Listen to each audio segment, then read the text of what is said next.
시편 56편입니다. 사람이 내게 어찌하리까, 이런 제목으로 함께 말씀을 대하려고 합니다. 시편 150편 가운데 150편의 시편 가운데 직접적으로 배경이 기록되어 있는 시간 10% 정도 됩니다. 한 15편 정도가 직접 배경이 기록되어 있습니다. 배경이 기록되어 있는 건 그 배경을 꼭 확인하라는 거죠.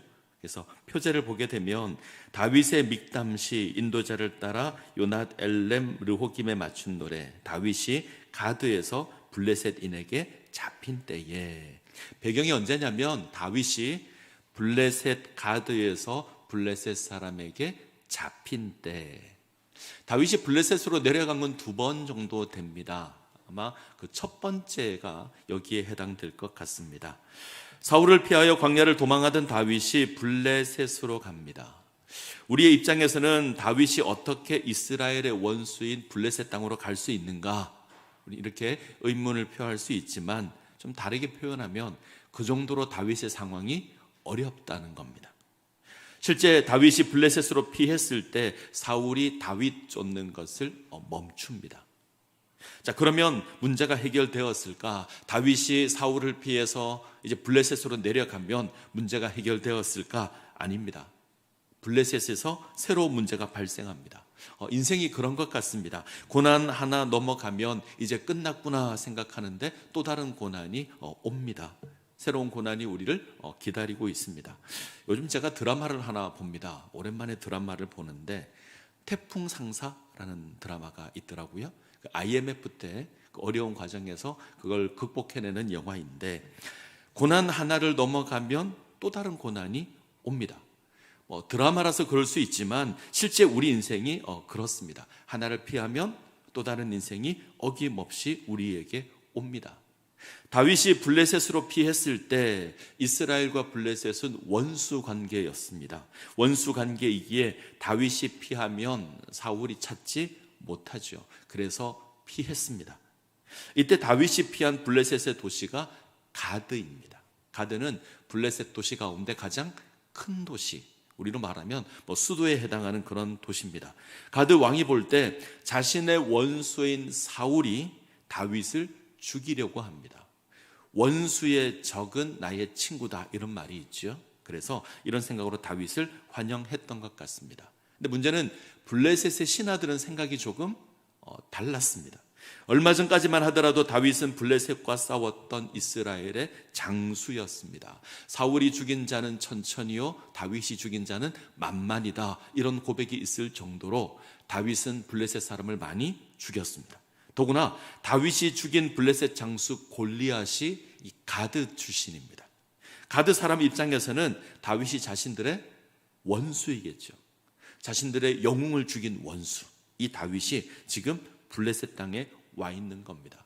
때문에 가드의 신하들은 늘 의심의 눈초리로 다윗을 보고 끊임없이 왕에게 다윗을 고소했던 것으로 보입니다. 이런 거죠. 이는 이스라엘의 왕 다윗이 아닙니까? 사울이 죽인 자는 천천히요, 다윗이 죽인 자는 만만이로다 하지 않습니까? 왕이여 다윗을 믿으면 안 됩니다, 이렇게 고소하는 거죠. 자, 고소가 계속 되자 이제 가드 왕도 다윗을 의심스러운 눈으로 쳐다보기 시작합니다. 자, 다윗이 두려워합니다. 사울을 피하여 도망했는데 이제 블레셋 사람들 가운데 잡히게 되었습니다. 여우를 피해서 도망쳤는데 뭘 만난 거죠? 호랑이를 만난 겁니다.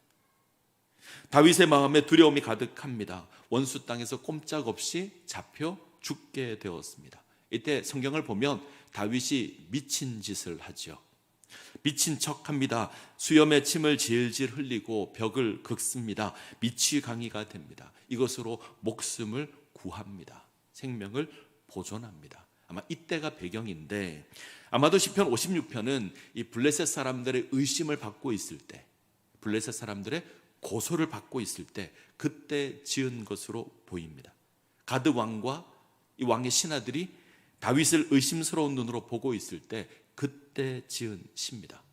자, 56편의 주제를 단적으로 보여주는 말씀이 하나 있습니다. 자, 3절을 볼까요?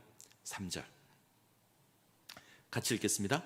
내가 두려워하는 날에는 내가 주를 의지하리이다. 주를 찾았으면 좋을 것 같습니다. 내가 두려워하는 날에는 내가 주를 의지하리이다. 우리가 믿는 신앙을 아주 선명하게 고백합니다. 내가 두려워하는 그날 내가 주님을 의지하겠습니다. 유진 피터스는 이렇게 고백합니다. 두려움이 나를 엄습할 때에 믿음으로 주께 나아가겠습니다. 우리가 하나님을 의지하며 하나님께 나아가는 이유가 있습니다. 하나님이 나를 도우시기에, 하나님이 나를 지키시기에, 그래서 하나님을 바라봅니다. 그래서 다윗이 고백하는 겁니다. 내가 두려워하는 날에 내가 주님을 의지하겠습니다. 동일한 고백이 우리 가운데 있기를 소원합니다. 우리 가운데 두려움이 임할 때 하나님을 의지해야 합니다. 두려움이 우리 삶에 가득할 때 하나님 바라보아야 합니다. 하나님 의지해야 합니다. 그러면 하나님께서 우리를 지키심을 우리가 경험할 수 있을 겁니다. 우리는 두려울 때 하나님 바라봐야 한다, 하나님 의지해야 된다 압니다. 이게 좀 어렵습니다. 아는데 쉽지 않습니다. 두려움이 가득할 때 주님 기억해야 되는데 주님을 잊을 때가 더 많습니다. 하나님 바라보아야 하는데 바라보지 못할 때가 훨씬 더 많은 것 같습니다. 제가 어떤 집사님과 이야기를 할 때 그분이 이런 고백을 하더라고요. 직장에서 뭔가 실수한 일이 있어서, 잘못한 일이 있어서 자신의 상사를 만나야 될 때가 있었는데 그 사람 앞에 딱 섰는데 마치 골리앗 앞에 선 것 같은 느낌이 들더랍니다. 앞에 있는 사람이 너무나 거대해 보입니다. 그러자 숨이 턱 막히고 아무런 생각도 들지 않는다고 합니다. 우리가 그럴 수 있죠. 고난을 만나면, 어려움을 만나면 아무 생각이 들지 않습니다. 다윗이 그랬을 수도 있죠. 원수 땅 한가운데 있습니다. 모든 사람들이 자신을 고소하고 있습니다. 의심의 눈초리로 쳐다보고 있습니다. 피할 방법이 없습니다. 근데 다윗은 하나님 기억합니다. 내가 하나님을 의지하겠습니다. 주님을 의지하겠습니다. 시편 56편은 이 의지의 고백이 가득한 그런 시입니다. 두려움이 가득할 때 하나님 바라보며 하나님 의지하는 그 고백의 시가 시편 56편입니다. 자, 1절과 2절을 한번 보죠. 1절과 2절 같이 읽겠습니다.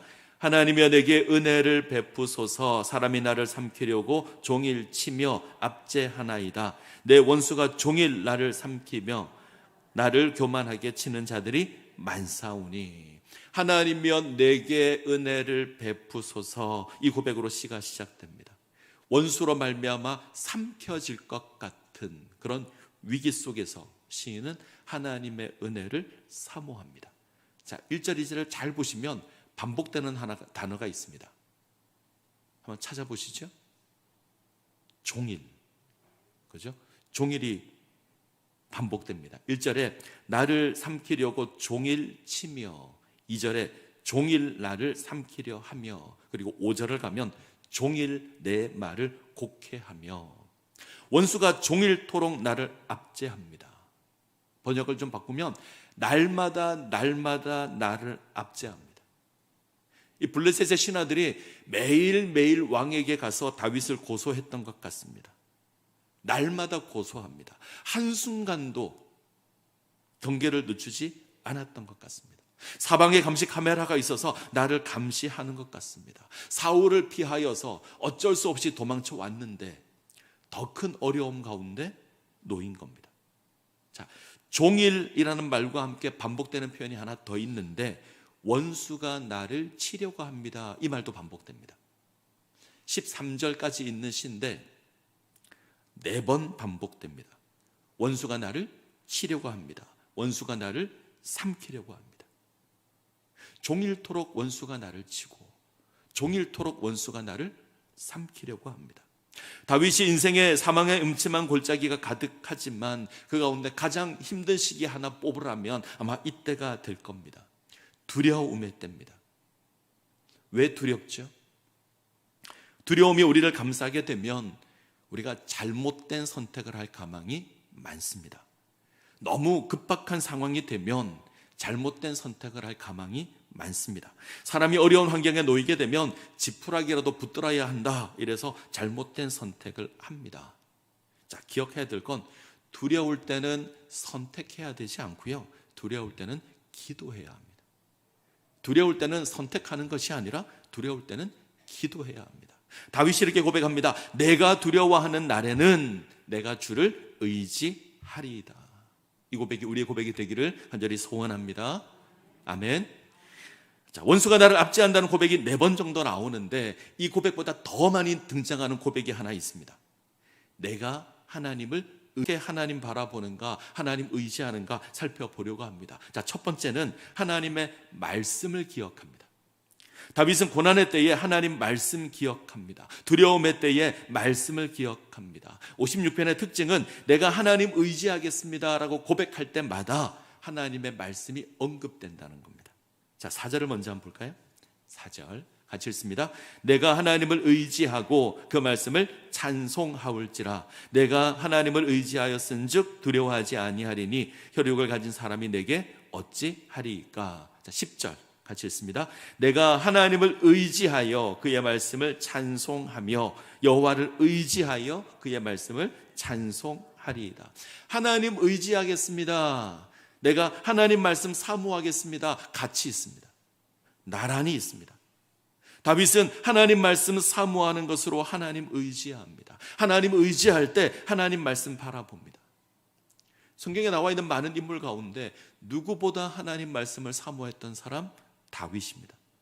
하나님을 묵상함으로, 말씀을 묵상함으로 하나님을 알고, 말씀을 묵상함으로 하나님의 뜻을 알고, 말씀을 묵상함으로 하나님을 의지했던 사람이 다윗입니다. 말씀드린 것처럼 두려울 때 조심해야 될 건 잘못된 선택을 하는 겁니다. 그때 우리는 잘못된 선택을 하는 것이 아니라 하나님 의지해야 되죠. 말씀을 봐야 합니다. 그러면 제대로 된 선택을 할 수 있습니다. 말씀이 우리를 인도할 겁니다. 내 발의 등이요 내 길의 빛이 되신 그 말씀이 우리의 삶을 인도할 겁니다. 그때 올바른 선택을 하는 겁니다. 우리가 가끔 이런 말을 씁니다. 비장의 카드가 있다. 원래 이 말은 카드 게임을 할 때 공개하지 않고 남겨놓은 마지막 카드를 비장의 카드라고 합니다. 가장 중요할 때 이 판을 이기기 위해서 내가 공개하는 카드, 비장의 카드입니다. 다윗에게는 여호와 하나님이 비장의 카드입니다. 특별히 하나님의 말씀이 비장의 카드입니다. 다윗은 고난이 임하면 하나님의 말씀을 바라봅니다.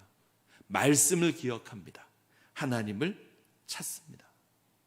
말씀이 비장의 카드임을 믿으십니까? 다른 사람이 볼 때는 보잘것없는 거잖아요. 세상 사람들이 볼 때는 별것 아닙니다. 다른 사람이 볼 때는 대수롭지 않은 겁니다. 비장의 카드라고 하기에는 너무나 초라합니다. 그런데 이 말씀 속에 우리가 하나님을 알고, 이 말씀 속에 하나님의 뜻을 알고, 이 말씀을 통해서 올바른 판단을 하게 됩니다. 말씀이 우리의 비장의 카드입니다. 다윗은 말씀을 통해 하나님 알고요, 말씀 통해 하나님의 역사를 압니다. 말씀 통해 하나님의 뜻을 압니다. 무엇보다 말씀을 통해 하나님께서 나의 하나님이 되신다 압니다. 그것으로 두려움을 이깁니다. 우리도 동일할 겁니다. 우리 인생 가운데 많은 고난이 있을 겁니다. 어려움이 있을 겁니다. 그때 하나님 말씀을 기억해야 합니다. 그러면 그 말씀이 우리를 붙드실 겁니다. 이사야 41장 10절을 한번 볼까요? 다 아시죠? 자, 같이 읽겠습니다. 두려워하지 말라, 내가 너와 함께함이라. 놀라지 말라, 나는 내 하나님이 됨이라. 내가 너를 굳세게 하리라. 참으로 너를 도와주리라. 참으로 나의 의로운 오른손으로 너를 붙들리라. 제가 예수 믿으면서 제일 먼저 암송한 말씀, 그리고 살아가면서 가장 많이 암송했던 말씀, 이사야 41장 10절입니다. 고난이 있을 때마다, 어려움이 있을 때마다, 힘든 일이 있을 때마다 끊임없이 되새겼던 말씀이 이 말씀입니다. 두려워하지 말라, 내가 너와 함께한다. 놀라지 말라, 나는 너의 하나님이 된다. 내가 너를 굳세게 하겠고 내가 너를 도와주겠다. 나의 오른손으로 너를 붙들겠다. 바벨론 포로로 잡혀있는 이스라엘에게 이르는 고백입니다. 하나님의 약속의 고백입니다. 이방 땅에, 원수의 땅에 포로로 잡혀 있습니다. 매일 비난을 받을 때입니다. 두려움이 가득할 때입니다. 근데 하나님께서 이렇게 약속하시는 겁니다. 이 말씀을 기억하면 다시 일어날 수 있을 겁니다. 자, 우리에게는 또 하나의 비장의 카드가 있습니다. 기도입니다. 기도가 우리의 비장의 카드입니다. 자, 8절을 한번 보죠. 8절 같이 읽겠습니다. 나의 유리함을 주께서 계수하셨사오니 나의 눈물을 주의 병에 담으소서. 이것이 주의 책에 기록되지 아니하였나이까. 나의 유리함을 하나님께서 계수하셨다. 이때 유리하다는 말은 방황하다, 떠돈다 이런 말입니다. 지금 다윗의 처지가 그렇습니다. 네, 나의 유리함을 주께서 계수하셨다. 하나님께서 아십니다. 내가 고난당하는 것 하나님 아십니다. 내가 방황하고 떠돌고 있는 것 하나님께서 아십니다. 내가 두려워하고 있는 것 하나님께서 아십니다. 저는 이 고백이 중요하다고 생각합니다. 다윗은 하나님께서 나의 상황을 알고 계신다 고백합니다. 모르시는 하나님이 아닙니다. 아십니다. 내가 당하는 고난 아십니다. 내가 가나안 땅을 떠나서 블레셋 땅에 와 있는데 하나님 아십니다. 블레셋 가드의 신하들이 나를 고소하고 있는데 하나님 아십니다. 가드 왕이 이제는 의심의 눈초리로 나를 보고 있는데 하나님 아십니다. 나를 아시는 하나님께서 나를 구원하실 겁니다. 모든 것을 알고 계시는 하나님, 그 하나님께서 나의 하나님이십니다. 그래서 우리가 기도할 수 있습니다. 나의 눈물을 주의 병에 담으소서. 전 이 고백이 참 감동적인데, 이 고대 사람들은 자신의 슬픔이나 알픔을 기억하기 위해서 작은 벽이나 가죽 부대에 눈물을 모았습니다. 좀 특이하죠?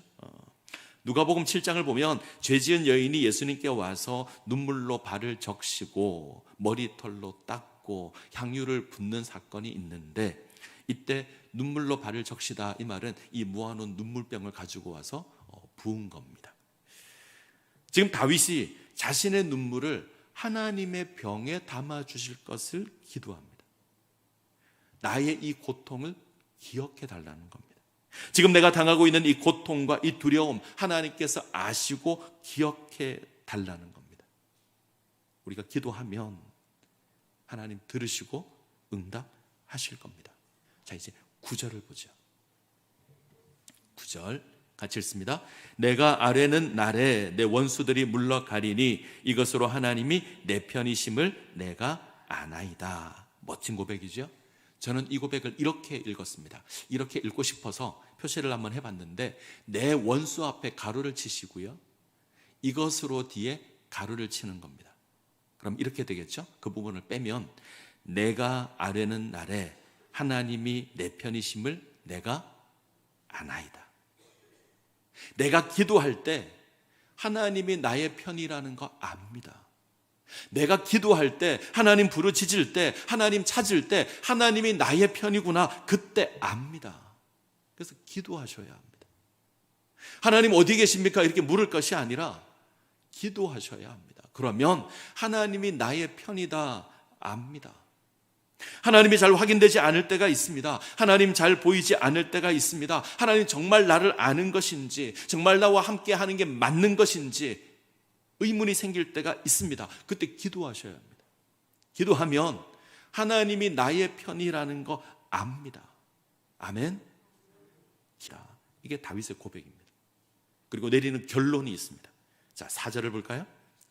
자, 결론 4절 같이 읽습니다. 내가 하나님을 의지하고 그 말씀을 찬송하올지라. 내가 하나님을 의지하였은즉 두려워하지 아니하노니 혈육을 가진 사람이 내게 어찌하리요. 내가 하나님 의지하면 혈육을 가진 사람이 나를 어찌할 수 없습니다.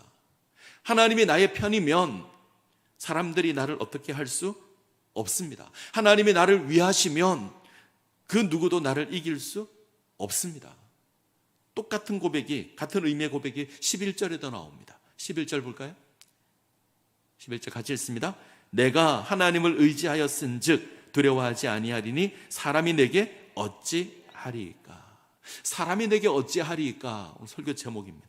하나님이 나의 편이시면, 하나님이 나와 함께 하시면 사람이 내게 어찌할 수 없습니다. 하나님이 나의 편이 되시면 누구도 나를 감당하지 못합니다. 이 확신으로 두려움을 넘어서는 겁니다.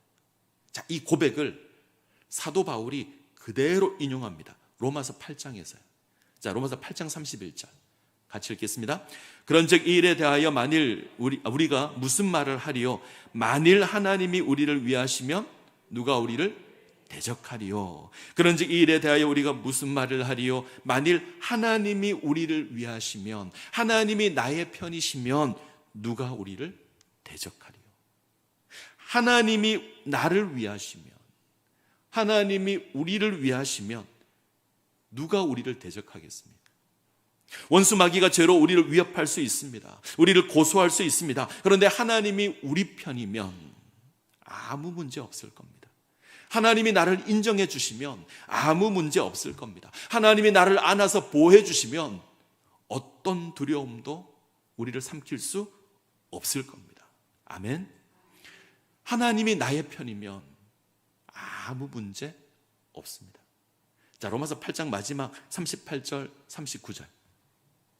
내가 확신하노니 사망이나 생명이나 천사들이나 권세자들이나 현재일이나 장래일이나 능력이나 높음이나 깊음이나 다른 어떤 피조물이라도 우리를 우리 주 그리스도 예수 안에 있는 하나님의 사랑에서 끊을 수 없으리라. 그 무엇도 그리스도 예수 안에 있는 하나님의 사랑에서 우리를 끊을 수 없습니다. 하나님이 우리를 위하시면 그 무엇도 우리를 삼킬 수 없습니다. 사망이나 생명이나 천사나 권세자들이나 현재일이나 장래일이나 능력이나 높음이나 깊음이나 어떤 피조물이라도 우리를 하나님의 사랑에서 끊을 수 없습니다. 하나님이 나의 하나님 되시면, 우리가 하나님 바라보면, 하나님 우리를 위하시면 그 무엇도 우리를 삼킬 수 없습니다. 이 고백을 기억하시기를 바랍니다. 그리고 다윗처럼 고백하시죠. 3절 다시 한번 볼까요? 3절 같이 읽습니다. 내가 두려워하는 날에 내가 주를 의지하리이다. 이 고백이 우리의 고백이 되기를 소원합니다. 두려워할 때 하나님 의지하십시오. 하나님 말씀 바라보시고 기도하십시오. 그러면 하나님이 나의 편임을 알 겁니다. 사람이 나를 이길 수 없다는 거 알 겁니다. 이 은혜 가운데 세워지시기를 간절히 소원합니다.